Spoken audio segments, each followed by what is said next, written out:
Welcome to another edition of Power of the Pen. I'm LaWanna Bradford, and I am real excited to come to you today for part two of our discussion about Represent, the book Represent, The Unfinished Fight for the Vote by Michael Eric Dyson and Marc Favreau. And the statement that comes next is what's happening now. So we're going to talk about some concepts in this book and how it applies to where we are today.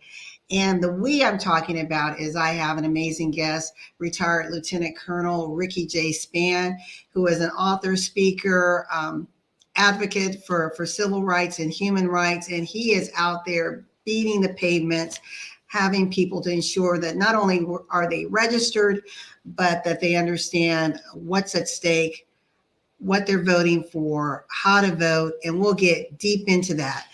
And we'll get started in just a few minutes.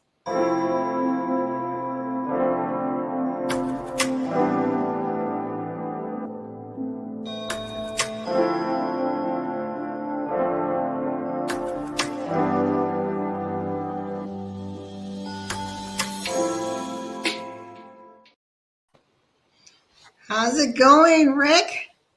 Hey, Mrs. Bradford, how are you? It's going well out here.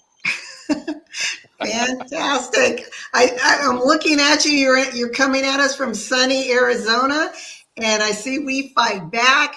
What's all that about? What are we fighting for? Well, we're out on the trail, and we're fighting on multiple fronts. So the backdrop you see is Black Voters Matter. So we've been canvassing and hitting all over Arizona, and my portion has been Maricopa County, which you may not know is, I think, the first or the second largest county in the country. And we've been knocking doors and putting up signs and just having a ball out here on the trail, the campaign trail. Well, I know when you and I talk frequently, it can be early in the morning or late at night, and you're either on your way out or just coming back, but you always make the statement, we're in the fight. And if you could unpackage that a little bit, because we hear a lot, right? Different opinions. And at the end of the day, we're all Americans, and we all want the best for ourselves, for our families, and for the next generation. But if you could unpackage a little bit in two things.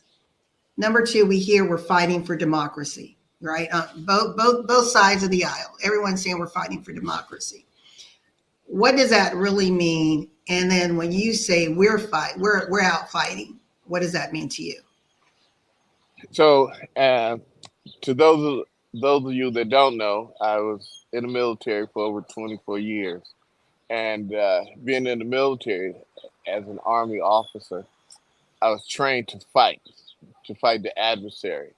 So my thing now, I always tell people I'm in the fight. And when you're in the fight, we're locked in on the mission. And the mission is to save democracy.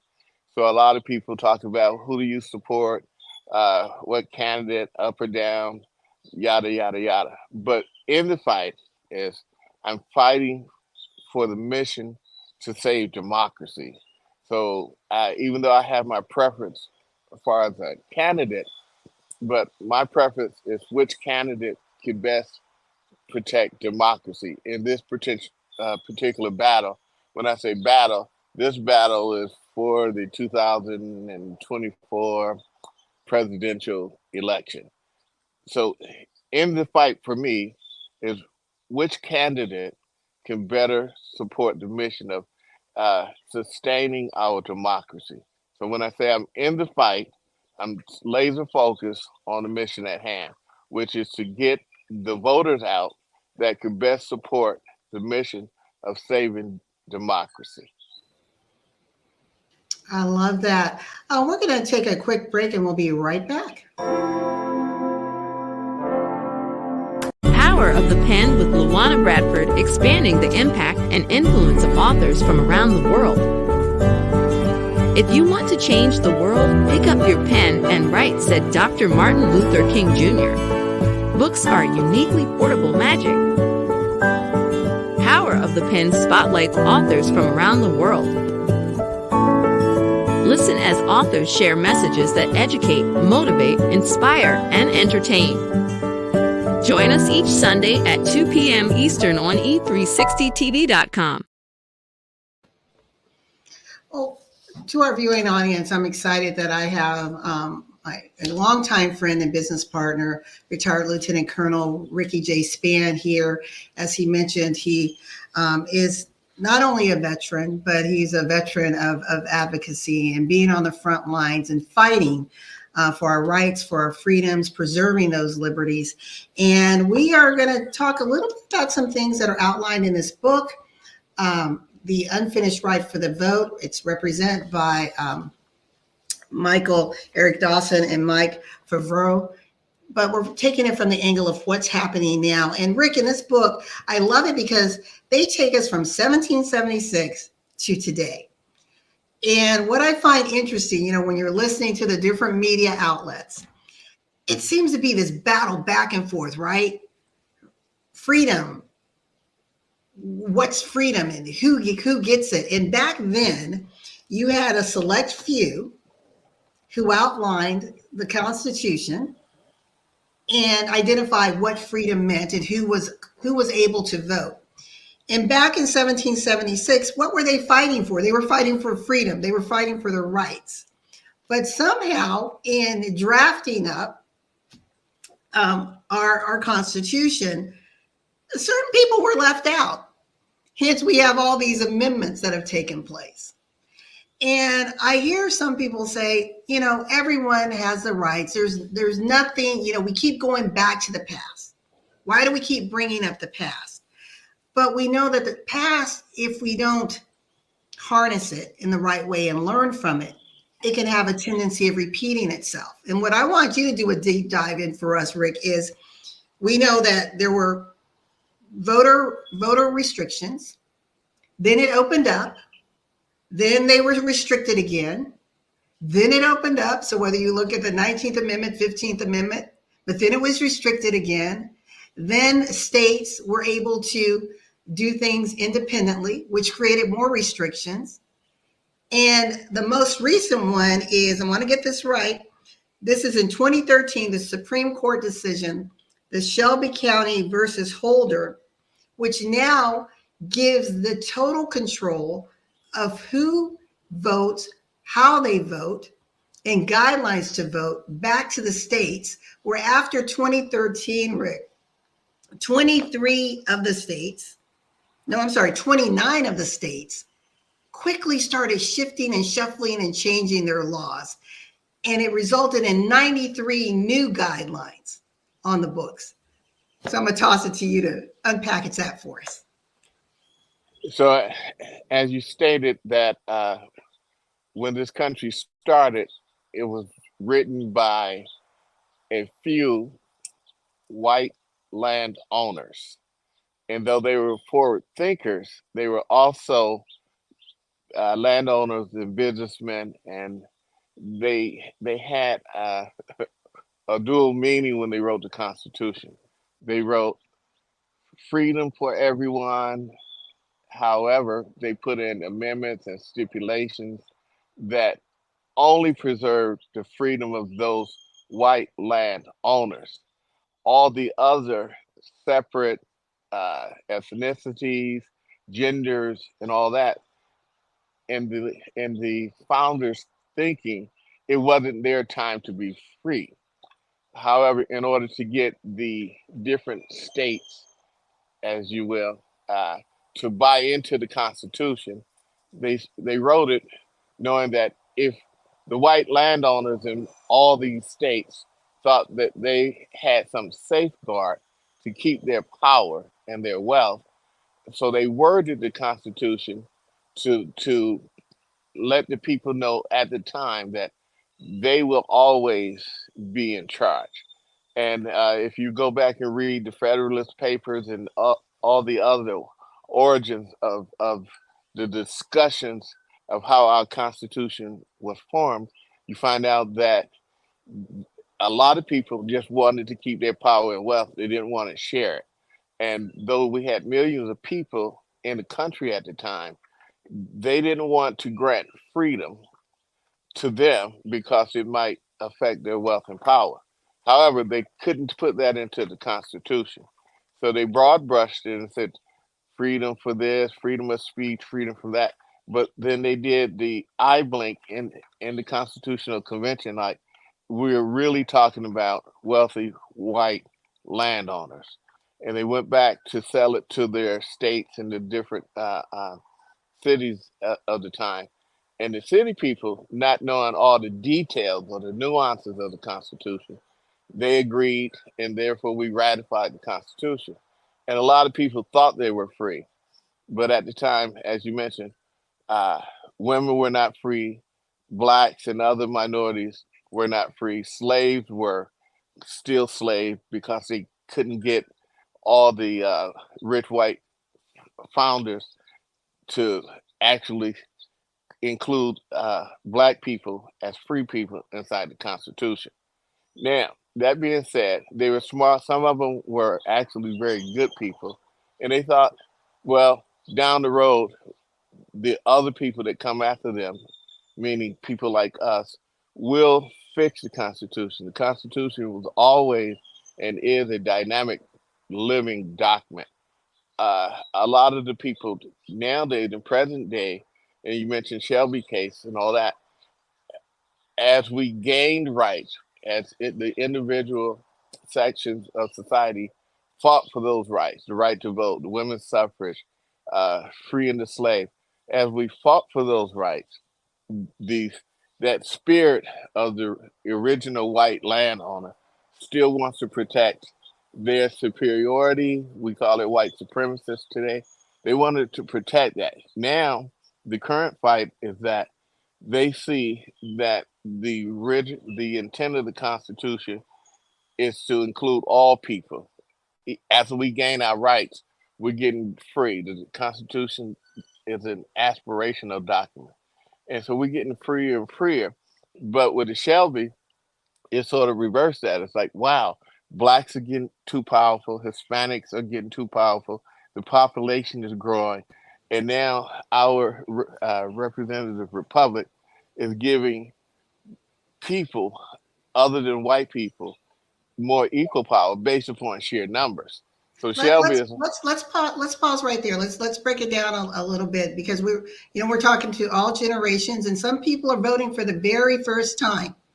So we want to just simplify this just a little bit because that was a lot of rich information that you gave, Rick. So there was a fight for freedom. The powers that be said, okay, we are going to identify who is represented at the table, right, for their voice.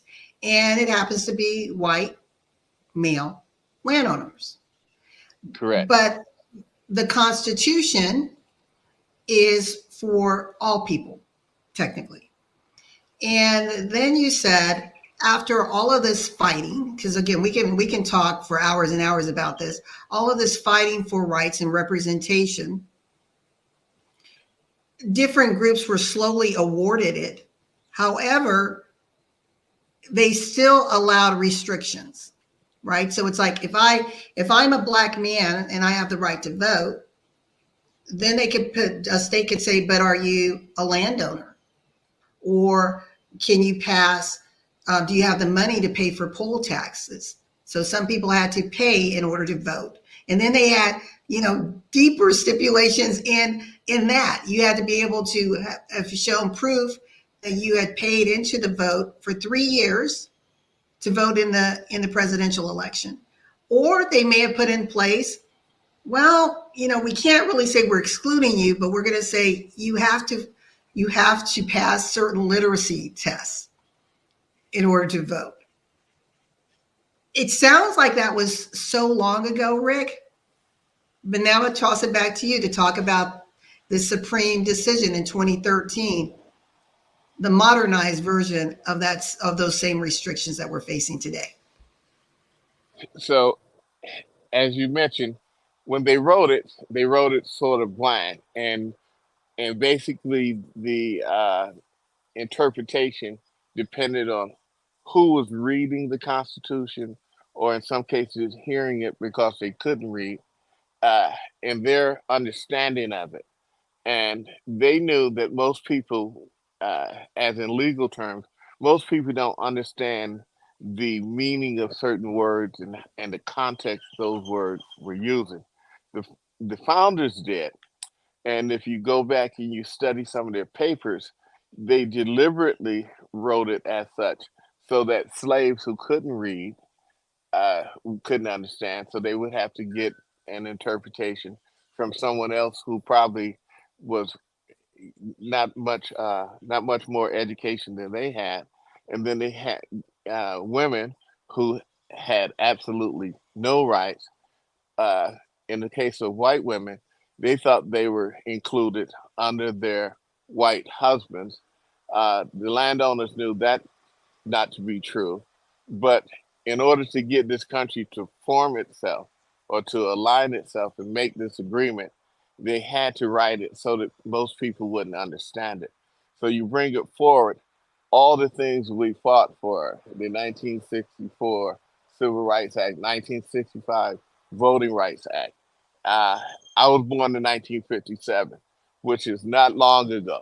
So we've been fighting since the inception of the country and the enactment of the Constitution. We've been fighting. We take two steps forward, one step backward, two steps forward, one step backwards. So they give us an education. Most people get up to a 12th grade education and they stop off there. However, their understanding of the Constitution is still sort of broad. But the writers, the framers, our judges, our lawyers, and our politicians have a different understanding. So a lot of times people were thinking they were free, and when they went to vote, as you mentioned, there would be a poll tax. You have to have X number of money and have put it into the pot. There would be a literacy test. They knew you didn't, in some states, you couldn't go to school because you had to work in the fields. In some cases, you couldn't go to school because of your skin color. You just couldn't. Let me say something about the literacy test. I just found this again in this book. Rick and I are coming from Represent, the Unfinished Fight for the Vote by Michael, Eric Dyson, and Marc Favreau. And this is interesting. When I read this, Rick, I laughed, and it was just giving an example of the literacy test. So some people are thinking, oh, they just may want to make sure a person is able to read and comprehend so they understand what's on the ballot. No, this was deliberate. This is in the 1960s. Rick said he was born in 58.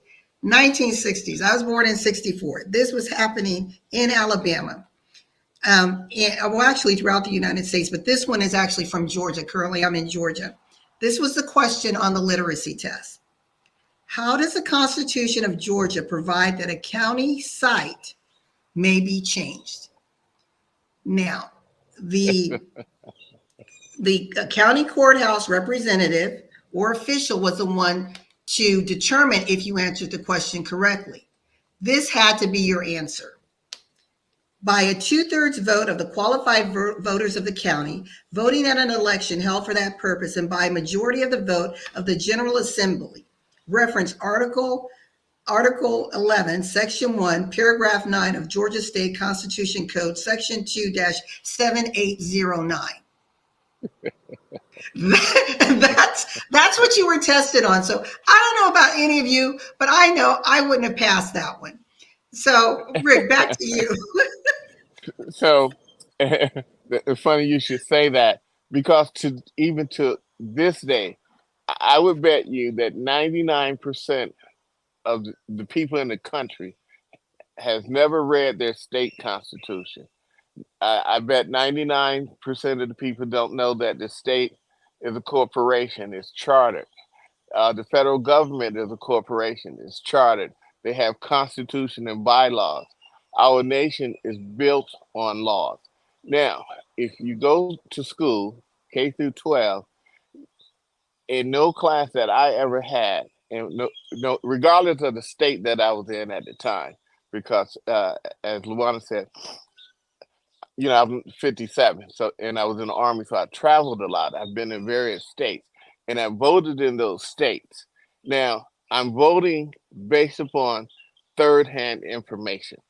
I'm listening to it on TV because we're a little modern now. I'm hearing it on the radio, but I I haven't read the Washington State Constitution. I've been there.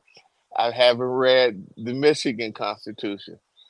Well, I read that because I lived in Michigan. I was born in Alabama in '57.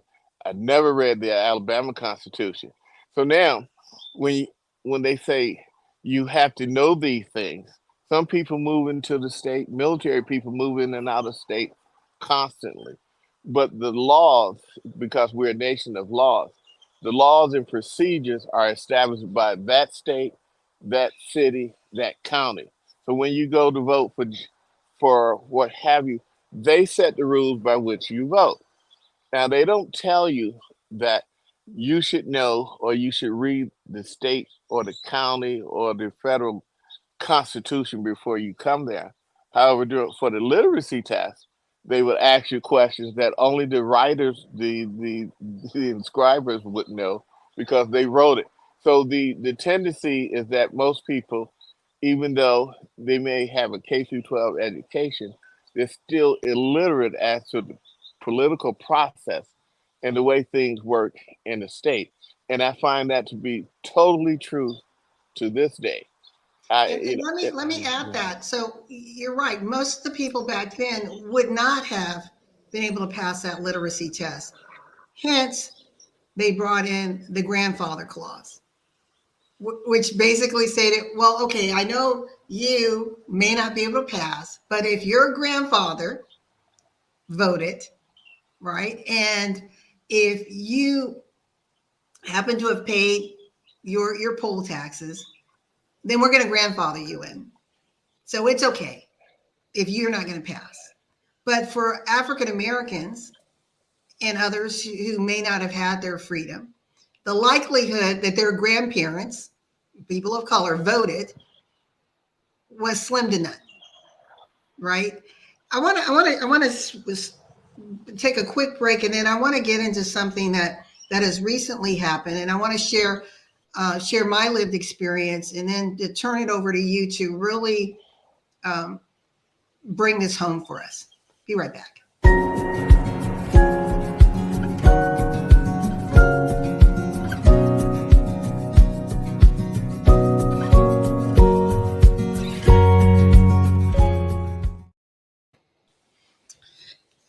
So one of the things that this book was talking about, they're calling it dirty tricks. It's a chapter called Dirty Tricks. But I'm going to come just from this example in Georgia. And this happened in 2018, that this individual went to vote, and he found that he had been registered to vote. He had been voting, at this precinct for years. But remember, we talked about that 2013 shift in legislation, which gave states the autonomy to do whatever they wanted. And under the state of Georgia, under a new policy, they decided, whoever the they is, to purge this gentleman's name from the voter rolls, even though he was a registered voter and had been voting for decades in Georgia. And it said the state had done the same thing with more than 500,000 Georgians that year. And this is in 2018. We're not talking a long time ago.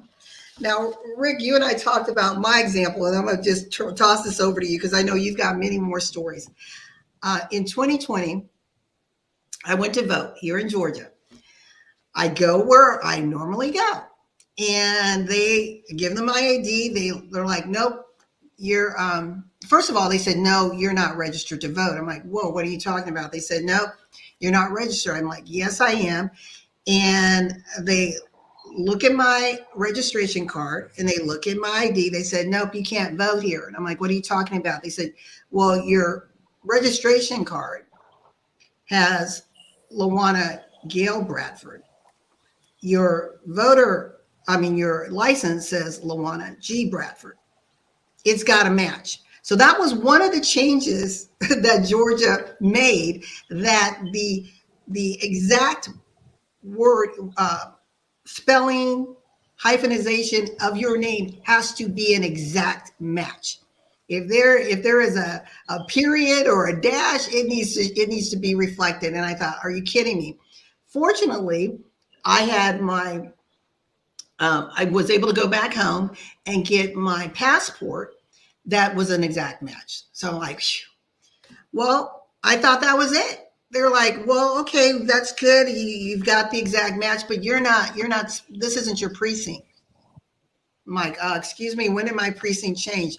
Well, I don't know. You should have received notification. I'm like, I didn't. And they said, well, you can go down the street to the school. There's an elementary school. You may vote there. I go to the school. They look, nope, this isn't your precinct. I'm like, okay, how am I supposed to go? This is actually election day. What am I supposed to do? And I'm getting really frustrated. Fortunately, there was a gentleman there who had a separate little laptop. He pulled me to the side and he said, I'll do this for you. I'm like you're doing me a favor. I'm going to do this for you. He goes and he checks and he finds out where I'm supposed to vote, which was now at this church.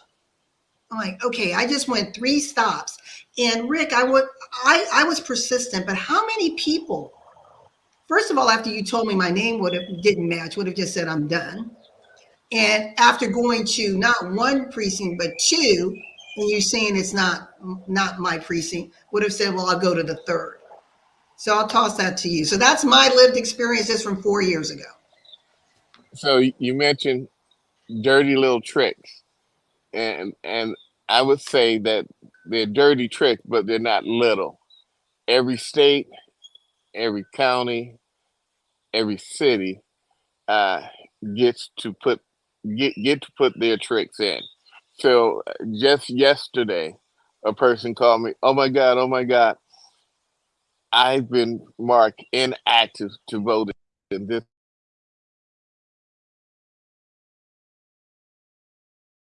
What do I do? Well, they don't know what to do.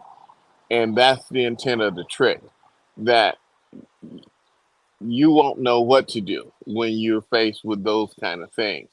Now, you have to call someone that's engaged, people like myself or other people that are engaged in the process. And we're engaged all the time. Most people only get engaged every 4 years, just before about 30 days out. And the people that make the tricks up know that because you're working, you don't have time. The state is allowed to change the polling places. They're allowed to change the rule. They're supposed to let you know, but sometimes when the only way they may notify you is a little postcard in the mail that you'll probably think is trash. So they may say, "Hey, we have your address as such and such and such. Is that still true?" And you may not even read. You may discard it. But if you move from one address to the next, and you don't let the state know or your county recorder know that you moved, the post office will send them, uh, hey, we tried to deliver to this address. The mail kept coming back. They probably moved. So the post office will send the county recorder that you moved. The county recorder has to send, in some states, 2 mailers to say that, oh, did you move? And you have to respond. If you don't respond, they'll put you on the inactive rolls. But you don't know that till you show up at the poll. As you mentioned, LaWanna, you show up at the poll, and they'll have a different address from you. Red flag, you can't vote. And people, you look at the line that you had stood in for 2 or 3 hours trying to vote, and you're trying to figure it out. They'll tell you step out or go back and fix it. Well, now you don't know how to fix it, or you don't have time to go back, get proof that you still live or you live at the current address. You have to prove that envelope or something with a bill of your current address. And stand in line for another 4 hours. And the polls might be closing. In most cases, people only get up to 4 hours off of work, which is, to me, is criminal because voting uh, in most free countries, voting is a holiday. That's something that we have to fix if we have enough people empowered to make that correction. But voting should be a holiday, and it can be whatever. It should be a national holiday. But most people are voting after work or before work because, as you know, a lot of people don't have the money to just take days off to stand in line for 4 or 5 hours. So they try to get it in where they can fit it in. But if you have any discrepancies, you may not know till you're coming through the door after a 4 hour stand in the line because they've moved all the polling places. In some states, they've done away with hundreds of polling places, and they don't tell you. They may tell you on a news flash or a chyron said that, but most people don't know that the school that they voted at last time, that is no longer a polling place, or the church that you vote at. And your new polling place, you don't know. And on the day of, you go to that place, which was convenient, right down your house, down the street from your house. Now you may have to go across town when you figure it out. And that may be a 30-minute to an hour drive. You get in another 4 hour line. Most people just quit. So the dirty little trick people, or the giant little trick people, they do this intentionally because they know that most people are 11th hour voters. They don't get engaged till the day of or the couple days before. They get engaged late, and they find out that the administrative or the bureaucratic requirements haven't been met. Then they get discouraged. Who does that benefit? Well, some political parties are not very popular, and though it seems like they're popular, in actuality, they don't have the numbers to win. So the only way they can win is to suppress your vote. That means getting the people that are numerically superior to vote less.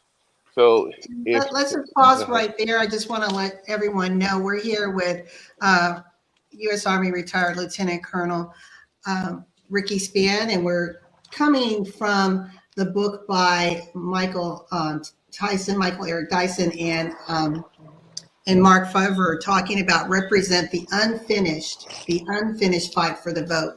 That we are still in this country dealing with things that are preventing us from exercising our rights, exercising our freedom, showing up at the table, whatever excuse they have in place. It can be very frustrating, like you said, Rick, if individuals have job restrictions, or maybe, okay, I'm a single parent and I've got to quickly vote and get my child from daycare.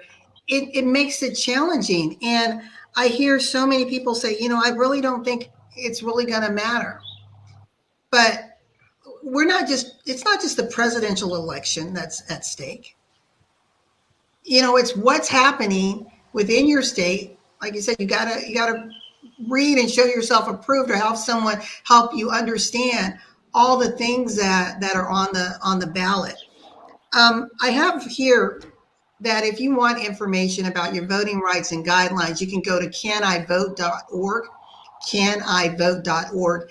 And I went there yesterday, number one, to make sure that my vote was actually received, because we see what's happening. People are burning voting receptacles, and just a lot of underhanded, snaky things are occurring in this great democracy that's the United States of America. We're almost out of time, Rick. And what is it that you would like to tell our listening audience? We're just a few days away, so it's not just this election, right? But being an active participant in how we govern ourselves as the United States, that we truly become the United States of America, indivisible, right, under God, that all of the dreams of democracy can actually become a reality. But it takes us having a voice. It takes us stepping up to the table. It takes us pushing and demanding, right? So I'm going to turn it over to you, Rick, before we close it out. So that's very interesting, because most people think that they're engaging in the process of self-government. Basically, a democracy is self-government. The people govern themselves. But most people don't participate in the self-governing piece of that. What they do, since we have a representative uh, republic, what they do, they vote for a person to represent them. However, that's just one, that's just a piece of what being in a democracy means. Being in a democracy is being engaging in the process every day. And when I say every day, uh, school boards, sheriffs, all the people that you select or elect to do something or provide you a service, you need to be intricately involved. So most people don't know that the parties are not government organizations. The parties are simply people that understand power and how things work. They form a 501c3, C4, C6 organization, and they become a political party. We have several political parties, the biggest of which are Democrat and Republican, but they're not government agencies. But what they do that makes them the top parties to get people elected is that every meeting, every month, excuse me, every month there's a meeting somewhere in your neighborhood for that party. I go to my monthly party meetings or legislative district meetings or congressional district meetings. I join these parties and I listen to the diatribe. We talk about what we think should happen. Then we look around the community to see who we want to put forth as a candidate to take our wishes or our agenda to the next step. If I'm in the city, take it to the county, or in the state, we want to get congressmen and senators to take it to the national level. And so people don't do that. They find out from the state or the county that there's going to be an election on this date. And those of us that are in the party, we pass out our literature based upon the input that we've received from the few people that have attended the meetings on a routine basis to know what we're talking about. And then 90% of the American people are not involved in that process. So when we put a candidate forward, he knows what the people in the meeting want, and we make an assumption of what the rest of the people in the community want. And we take that and we form a platform.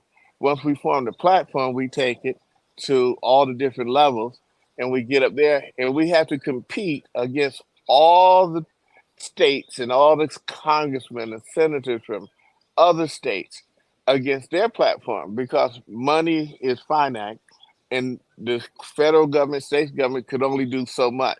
So the Okay, squeaky, let's pause right there because this is a really rich information, but I'm going to be the devil's advocate. It's like, okay, Rick, that's great.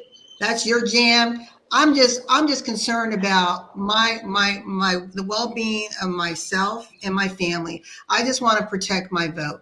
I need you to simplify this because I just need to give me the 1, 2, and 3 things that are most important for me as an registered American voter. What top 3 things do I need to focus on, whether it's this election, a local election, a federal election, a presidential election, whatever it is, what top 3 things do I need to focus on going forward? you need to focus on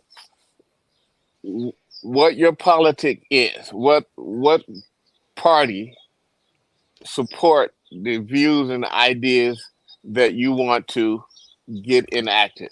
Then you find out what group best aligns with that. Then you join that group and you become a part of that group. And then you get active in that group. You become a precinct chief or you become a committee chief or committee chair. And then you go to the meetings. And then at the state level, you find out who are you competing against for the same resources. Then you align yourself with the other precincts in legislative districts, and you try to get all your wants and desires put on the platform. But all politics is local. So the first thing you do, find a party and join the party, and then get active. The second thing that you want to do is to learn how your city, state, and local, the rules of the game, because there's written somewhere how we function and how you function in your area. So you learn the rules of the game. And then you need to know how the state or the party that you're in, how the state party functions. So you have to be active in the politics. And we all need babysitters. We're all working, but your voice is your vote, and your vote is more valuable than you think. So don't just give your vote because you heard a TV ad and you haven't done your work. Your work starts now and it continues daily until you vote. It doesn't start when you hear the TV ad. So get out of the propaganda machine. So you have to do yourself away from the propaganda machine, and you have to get into where the rubber meets the road. And that's the local level, and it works its way up. And then third, Let's go over that. So you gave us a 3. You said find a party and join a party. Understand the rules of the game. So like my dad always said, he who has the goal makes the rules. So you want to make sure you know the rules if you're going to jump on the playing field, right? And then the third thing is know how the state party functions. And as you just said, Rick, and I want to put this exclamation, exclamation, exclamation, you must be active in the process. Your voice is your vote. It does matter. If it did not matter, they would not place things in play to try to suppress your right to vote. exactly, 100%. That's your vote is your superpower, but your superpower only is active and as strong as you are active. If you're active, you have the super because you have knowledge. I'm a Christian, so a passage that I like is, "My people perish for lack of knowledge." Once you become knowledgeable of how it works and you become involved in making it work, then you're more powerful than the voter that shows up because he or she saw a commercial ad with a 30-second sound bite telling you this guy's bad, this girl's bad. That's not that we call that uninformed voters, and the suppression is designed to keep voters uninformed. Parties pay more money to misguide you. I always use the McDonald's commercial. You could have food in your car, and your kids could be eating the food till they see the golden arches. All of a sudden, they scream and holler, "Take me to McDonald's," because they've been brainwashed to when they see the golden arches, they'll get a toy. And I forgot what they use, kids meal, you get a toy. So it works on adults too. Most adults don't get involved. They're not active. They don't even know who their precinct chief is. I would submit that everyone listening to this viewing should find out who your precinct chief is for the kind of stuff or what the kind. If you're conservative, find out who your conservative party rep for your ideas is. There's someone in every block, every neighborhood in America has a precinct designation. You got to find out which party and which precinct and who's the chairman and when to meet. I love this, Rick. This has been great. Lieutenant Colonel retired Ricky Spann and I have been here talking about represent the unfinished fight for the vote, and this is real. This is real. And when I read this book, it was a great read. It was an easy read. And even though you've heard certain things or may have learned different things, I thought, wow, there's one of the things that we're fighting for, right, is the preservation of our history and how it is told in our schools, right? And so things like this that are put in these pages, if certain parties win, we may see this, blacklisted from our educational system, where people will only learn what you want us to see. I mean, it's like this big propaganda wheel that appears to be brewing, and again, it's like if we know our history, then we can learn from those mistakes, learn from the victories, and build from that. But if we whitewash it, Oh my goodness. We're doomed to repeat it. And when you read this book, Rick, I was just seeing it. It was like, 2 steps forward, 5 steps back, 2 steps forward, 5 steps back. I'm like, enough already. And again, I shared my story. This is 4 years ago. 4 years ago, I was impacted. What what, right? So And, we're gonna sign off for now. I'm gonna let you have the final word. What do you want to say as we are 2 days away from one of the most monumental elections in our country's history? so the most important thing now is a woman's rights. People don't know that a woman did not have the right to buy a car until the 60s. She couldn't get her own credit. She couldn't do X. She couldn't do Y unless her husband approved it. Now, those rights have been eroded because our Supreme Court has basically said that a woman doesn't have a right to her own health. Just think about it. My mother, my niece, my sister don't have a right to her health. And I, as a brother, a son, don't have the right to assist my mother, sister in her health. So we're losing rights. Those 5 steps that you said backwards, we've taken 5+ steps backwards. And we as men must support the woman's rights. She cannot lose a right. No one should lose a right. These rights have been hard fought. People have died. Women have died. Her right must be preserved. So I challenge all the men to support the woman's right to choice. I have choices that she doesn't have. White men have choices that we don't have. We have to fight to preserve our rights and dignity. Thank you. Thank you so much, Rick, for joining us. Ladies and gentlemen, we were coming from Represent the Unfinished Fight for the Vote. Great read. Get it for yourself, get it for your children. Just understand the history of the country. And as Rick said, there are some keys that you can take. You want to join the party. You want to understand the rules of the game. You want to know how your party functions. And do not let anyone make you think that your voice does not matter, because you have to ask yourself, why are they fighting so hard to keep me from the polls? Why are they trying to convince me that it doesn't matter? It does.